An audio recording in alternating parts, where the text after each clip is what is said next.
అందరికీ నమస్కారం. మహాశివరాత్రి పర్వదిన శుభాకాంక్షలు. మహాశివరాత్రి ప్రతి సంవత్సరం మాఘమాసంలో కృష్ణపక్షంలో చతుర్దశి నాటి రాత్రిని లింగోద్భవ కాలంగా మనం జరుపుకుంటూ ఉంటాం.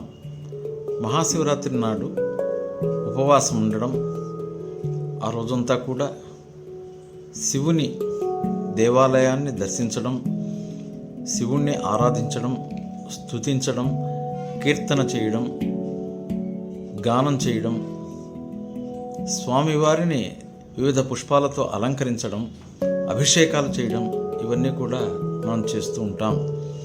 అదే రోజు రాత్రి జాగరణ కూడా ఉంటాం.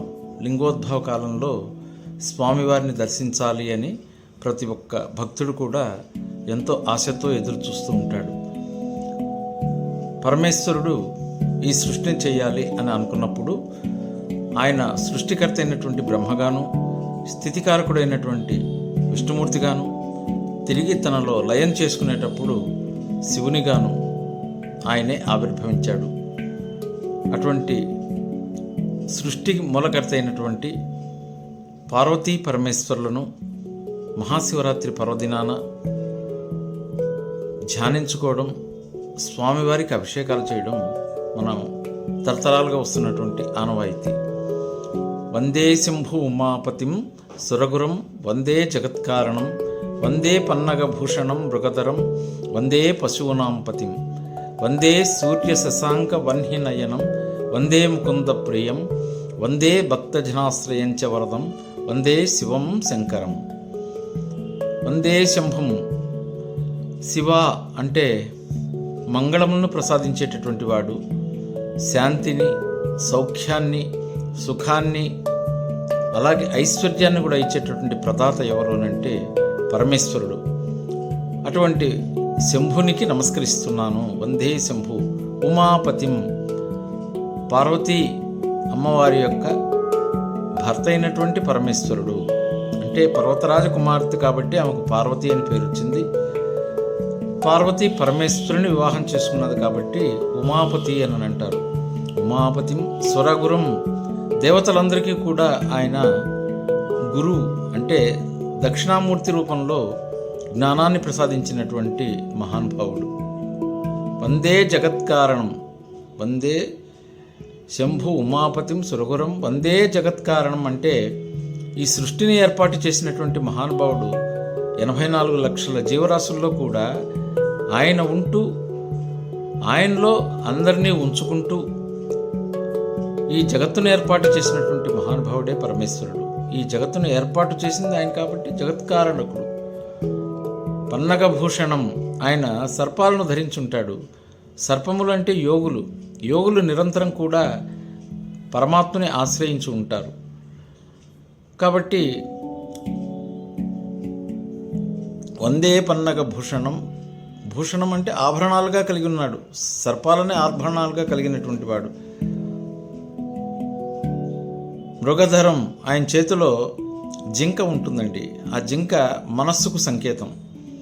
మనస్సు పరిపరి విధాలా పరిగెత్తకుండా ఆ జింక రూపంలో ఉన్నటువంటి మనస్సును ఆయన కుడి చేత్తో పట్టుకో ఉంటాడు. ఒక చేత్తో పరశువు అంటే గొడ్డల్ని పట్టుకో ఉంటాడు పరమేశ్వరుడు కాబట్టి మృగధరుడు అని పేరు ఆయనకు. వందే పశువునాం పతిం. ఆయన పశువులైనటువంటి అందరికీ కూడా ఆయనే పతి. మానవులమైన మనం కూడా పశువులమేనండి. అహంకారం, మమకారం, కాలం, కర్మం అనేటటువంటి పాశాల చేత బంధించబడి పరమాత్మని చేతిలో అధీనంలో ఉండేటటువంటి వారం కాబట్టి ఆయన్ను పశుపతియే అని అంటారు. వందే సూర్య శశాంక వన్హినయనం అన్నారు. ఆయనకు 3 కళ్ళు ఉంటాయి.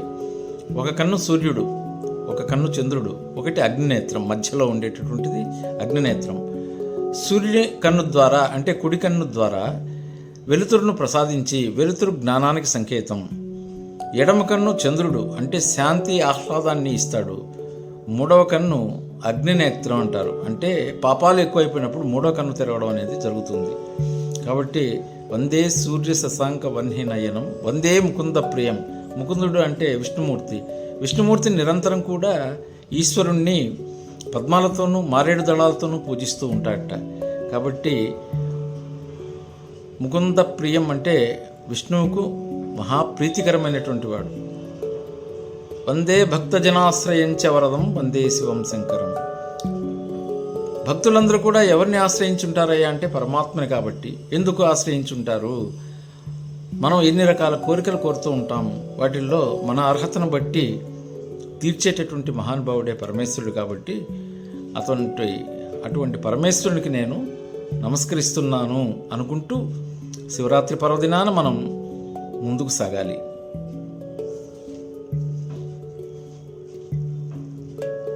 మహాశివరాత్రి పర్వదినం రోజు ఉదయాన్నే బ్రాహ్మీ ముహూర్తంలోనే లేచి మనకు దగ్గరలో ఉన్నటువంటి నదిలో కానీ, కొలంలో కానీ, బావి వద్ద కానీ, లేక ఇంట్లో స్నానం చేసేటప్పుడు ఆవు పాలను కొద్దిగా నీళ్లలో కలిపి స్నానం చేసినట్లయితే శుచి శుభ్రతతో స్వామివారిని సేవించడానికి వీలవుతుంది. ఆ రోజు మనం సంకల్పం చెప్పుకోవాలి, ఈశ్వర, ఈ మహాశివరాత్రి పర్వదిన సందర్భంగా నేను ఉపవాసము అని అంటే భగవంతునికి దగ్గరగా ఉండడం. భగవంతునికి దగ్గరగా ఉండడం అని అంటే భగవంతుని యొక్క చరిత్రను, అంటే శివ చరిత్ర కానీ, శివ ధ్యానం కానీ, శివలీలను గురించి కానీ, లింగ పురాణం కానీ, శివపురాణం కానీ, ఏదైనా వాటిని గూర్చి క్షుణ్ణంగా ఆ రోజంతా కూడా మిగతా విషయాల పట్ల దృష్టిని పోకుండా కేవలం శివునిపైనే దృష్టి ఉంచి పరమాత్మని సేవించడం అనేటటువంటిది మన యొక్క విధి. కాబట్టి శివాలయాన్ని దర్శించాలి. మనకు దగ్గరలో ఉన్న శివాలయాన్ని దర్శించినప్పుడు అక్కడ శివునికి ఎదురుగా నందీశ్వరుడు ఉంటాడు. నందీశ్వరుడు ధర్మానికి ప్రతీక. ధర్మానికి 4 పాదాలు: సత్యం, అహింస, అస్థేయం, శౌచ్యం. భగవంతుడు ఎప్పుడు సత్యం పలికేటటువంటి వారినే ఆదరిస్తాడు, అనుగ్రహిస్తాడు.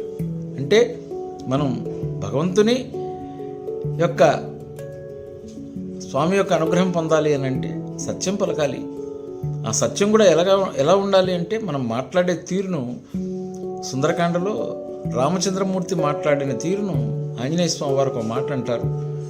ఆయన సత్యమే మాట్లాడతాడు, ప్రియంగా మాట్లాడతాడు, హితంగా మాట్లాడతాడు, మధురంగా మాట్లాడతాడు అని.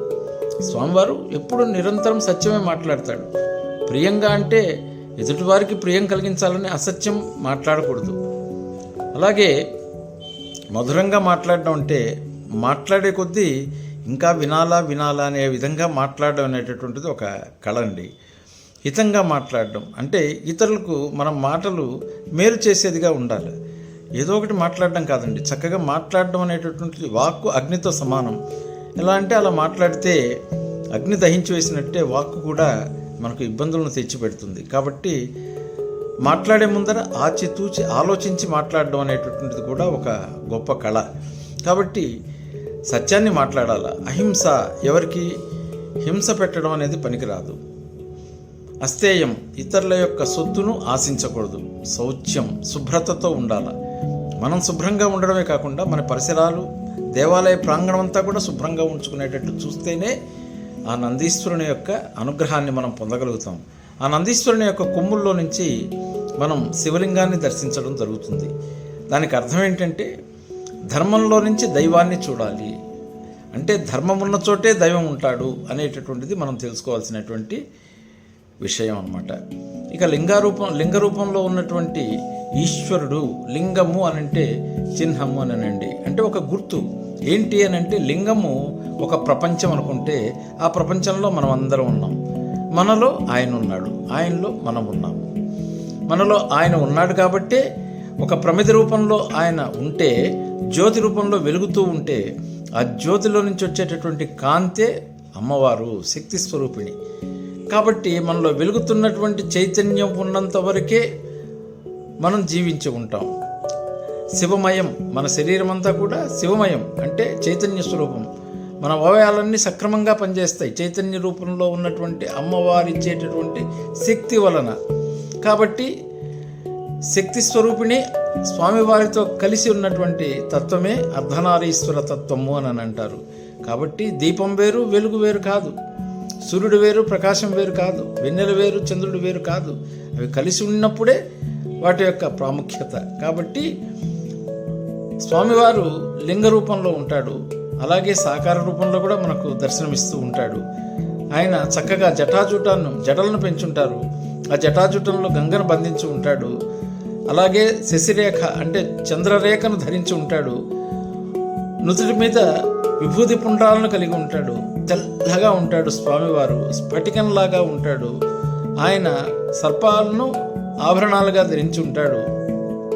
దీని గురించే పాల్కురి సోమనాథ కవి ఒక చోట అన్నాడు. ఏమనన్నారు అంటే, బలుపొడ తోలు సీరయున్ పాపపు పెనల్ గెల్పారు కన్ను వెన్నెల తల చేదు కుత్తుకయు నిండిన వేలు పుటేరులు వల్గు పూసల గల రేణి లెంకవని నిన్ను కొలిచెదన్ బసవా బసవా బసవా వృషాధిపా అని అన్నారు. బొడపుల తోలు సీరయున్ అంటే ఎర్రని గజ చర్మాన్ని ధరించుంటాడండి స్వామివారు సాకార రూపంలో ఉన్నప్పుడు. పాపపు పెనల్, ఆయన సర్పాలను ఆభరణాలుగా కలిగి ఉంటాడు. పాపపు పెనల్ గిల్పారు కన్ను, మిక్కిలి ప్రకాశవంతమైనటువంటి 3వ కన్నును కలిగి ఉంటాడు స్వామివారు. అగ్నినేత్రం అంటారు దాన్ని. వెన్నెల తల, చంద్రుడు తలలోనే ఉన్నాడు కాబట్టి అంతా వెన్నెలమయం అయి ఉంటుందండి. చల్లగా జాబిలితో ఆ వెన్నెలతో నిండి ఉంటుందండి. చేదు కుత్తుకయు, ఆయన స్వీకరించినటువంటి ఆ యొక్క హాలాహలం గొంతులో నిక్షిప్తం చేసినందువలన ఆ కుత్తుక అనేటటువంటిది చేదు కుత్తుకయు. నిండిన వేలు పుటేరు అంటే గంగమ్మను జటాజూటంలో బంధించాడు కదండి. ఆయన కపర్ధియన్ అని అంటారు. కపర్ధియన్ అంటే జటాజూటంలో గంగను బంధించినటువంటి పరమాత్ముడు. కాబట్టి నిండిన వేలు పుటేరు అంటే గంగా నది తొణికిసలాడుతూ ఉంటుందట ఆ యొక్క జటాజూటంలో, ఎప్పుడెప్పుడు కిందికి దుముకుదామా అని. నిండిన వేలు పుటేరు వల్గు పూసలుగానే లేని లెంకవని, ఆయన చిన్న చిన్న కపాలాలు అలాగే ఎముకలను మెడలో మాలగా ధరించుంటాడట. వృషభారూఢుడై ఉంటాడు కాబట్టి అటువంటి ఈశ్వరునికి నేను నమస్కరిస్తున్నాను అని అంటారనమాట. కాబట్టి పరమేశ్వరుడు ఎలా ఉంటాడు అంటే సాకార రూపంలో ఉంటాడు, నిరాకార రూపంలో ఉంటాడు. ఏ రూపంలో ఉన్నప్పటికీ కూడా స్వామివారిని మనం మహాశివరాత్రి పర్వదినాన దర్శించుకొని ఆయన యొక్క ఆశీస్సులు పొందడం అనేటటువంటిది మన యొక్క విధి. పరమేశ్వరుడు ఈ ప్రపంచాన్ని పంచభూతాల సాక్షిగా ఏర్పరిచాడండి. అన్ని 5తో కూడినటువంటిది ఈ ప్రపంచము. పంచ అనంటే పంచ జ్ఞానేంద్రియాలు అందరికీ తెలిసిందే, పంచ కర్మేంద్రియాలు, పంచ ప్రాణాలు అంటే ప్రాణ అపాన వ్యాన ఉదాన సమాన పంచ ప్రాణాలు, పంచభూతాలు అందరికీ తెలిసిందే, పంచ తన్మాత్రలు శబ్ద స్పర్శ రస రూప గంధ, వీటిని తన్మాత్రలు అంటారు. కాబట్టి 5తో కలిసినటువంటి పరమాత్మ పంచభూతాల రూపంలో ఈ యొక్క సృష్టిని నడిపిస్తూ ఉంటాడండి. పంచభూతాలు అనంటే నభము నమశివాయ, ఓం అంటే ప్రణవం, ప్రణవానికి ఓం నమశివాయ పంచాక్షరి మంత్రం ఇది. ఈ నమశివాయలో మనం కానీ గమనించినట్లయితే నభము అంటే ఆకాశము, దాంట్లో మొదటక్షరం నా. మరుత్తు అంటే గాలి, దాంట్లో మొదటక్షరం మా. తర్వాత సిఖి అంటే అగ్ని, దాంట్లో మొదటక్షరం సి. వారి అనంటే జలము, దాంట్లో మొదటక్షరం వా. యా అనంటే భూమి. కాబట్టి నమశివాయ అంటే పంచభూతాల సాక్షిగా భూమి, నీరు, అగ్ని, వాయువు, ఆకాశము, ఈ 5 కలిపినటువంటి మూర్తే పరమేశ్వరుడు. పంచముఖ పరమేశ్వరుడు రూపంలో కూడా మనకు దర్శనమిస్తుంటాడు.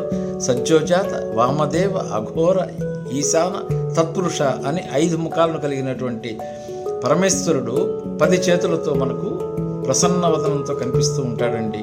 ఆ పరమాత్మ ఒక పర్యాయం బ్రహ్మదేవుడికి విష్ణువుకి ఎవరు ముందు పుట్టారు అనేటటువంటి విషయంలో వారికి కొంత భేదాభిప్రాయం ఏర్పడినప్పుడు యుద్ధం చేయబోతుంటే అగ్ని లింగ రూపంలో స్వామివారు సాక్షాత్కరించి వారిరువురిని ఆపి విష్ణుమూర్తిని నా యొక్క మూలం ఎక్కడుందో అంటే పాతాళ లోకంలో ఎక్కడున్నదో చూసి రావయ్యా అని అన్నప్పుడు వరాహమూర్తి రూపంలో విష్ణువు ఈ యొక్క లింగానికి ప్రారంభం ఎక్కడా అని చూడడానికి వెళ్ళాడండి. అలాగే హంస మీద పయనించేటటువంటి శ్రీ బ్రహ్మ ఆయన పైలోకాలకు ఊర్ధ్వలోకాలకు ఆకాశంలో ఎంతవరకు వెళ్ళున్నాదో ఆ లింగం యొక్క చివర అంతము చూసొద్దామని వెళ్ళాడు. లోపలికి వెళ్ళినటువంటి వరాహమూర్తి రూపంలో వెళ్ళిన విష్ణువు మాత్రం తిరిగి వచ్చేసే, స్వామి నాకు మీ యొక్క మూలం కనపడలేదండి అని శంకరుని వారికి చెప్పారు. కానీ పైకి వెళ్ళినటువంటి బ్రహ్మ అంతము స్వామివారి యొక్క లింగం యొక్క చివరి భాగం, ఆద్యాంతములు అంటారు కదండి, ఆ చివరి భాగం చూడలేకపోయినా కూడా తాను చూసినట్లుగా అబద్ధం చెప్తూ సాక్షులుగా ఇరువురిని తీసుకొచ్చారు. ఒకటి మొగలి పువ్వు, రెండోది కామధేనువు. వచ్చి నేను చూశానండి అన్నాడు. ఎక్కడ చూశావు అన్నాడు. అంతం చూసొచ్చానండి అని అన్నాడు. ఆయన అసత్యం చెప్తున్నాడని గ్రహించినటువంటి పరమేశ్వరుడు ఉగ్రరూపుడై కాలభైరవుడిగా ఆవిర్భవించి ఆయన యొక్క కొనగోటితో ఆయనకున్నటువంటి బ్రహ్మకున్నటువంటి 5 తలల్లో పై తలను తీసేశాడండి. అప్పటి నుంచి 4 తలలే బ్రహ్మకు. ఆయన 5వ తలను గిల్లేశాడు, సునాయాసంగా తీసేశాడు. ఆ బ్రహ్మతో పాటు అబద్ధం చెప్పినటువంటి కామధేనువుని అడిగాడు, నువ్వు చూసావా అంటే తలతో చూశాను అని బ్రహ్మదేవుడు ఏమంటాడో అని అబద్ధం చెప్పి తోకతో మాత్రం చూడలేదు అని సంజ్ఞ చేస్తూ తెలియజేసింది. కాబట్టి నీకు తల భాగంలో అబద్ధం చెప్పావు కాబట్టి పూజ ఉండదు, పృష్ఠభాగంలోనే నీకు పూజ జరుగుతుంది అని గోవుని శపించారు పరమేశ్వరుడు. మొగలి పువ్వుని అతనికి నువ్వు పూజకు పనికిరావు అని శాపం ఇవ్వడం జరిగిందట.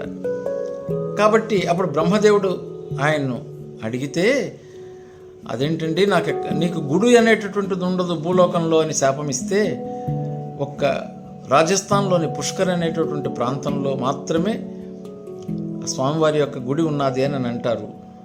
అలాగే గుంటూరు దగ్గర చేబ్రోల్లో కూడా ఇంకొక బ్రహ్మదేవుని యొక్క గుడి ఉన్నది అనే మాటను పెద్దలు చెప్తూ ఉంటారు.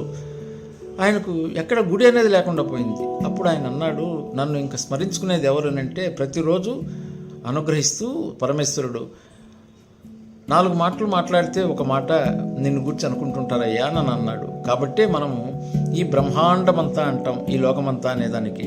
దాంట్లో బ్రహ్మ ఉన్నది. యజ్ఞయాగాదులు చేసేటప్పుడు మన చేత చేయించేటటువంటి వారిని బ్రహ్మస్థానంలో కూర్చున్నటువంటి బ్రహ్మగా మనం ఆయన్ను దర్శిస్తూ ఉంటాము. అలాగే ఆనందం కలిగినప్పుడు బ్రహ్మానందం అని అంటాం. ఉత్సవాలు చేసేటప్పుడు బ్రహ్మోత్సవాలు అని అంటాం.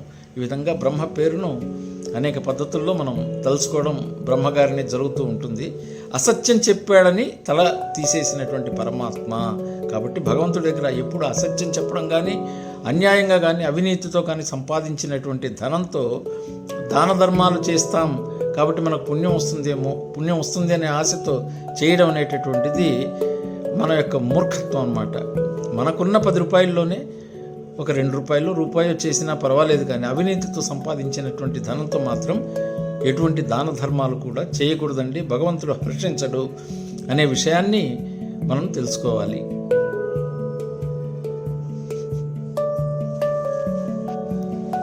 పరమేశ్వరుడు ఆయన అనేక లీలలను ప్రదర్శించారండి.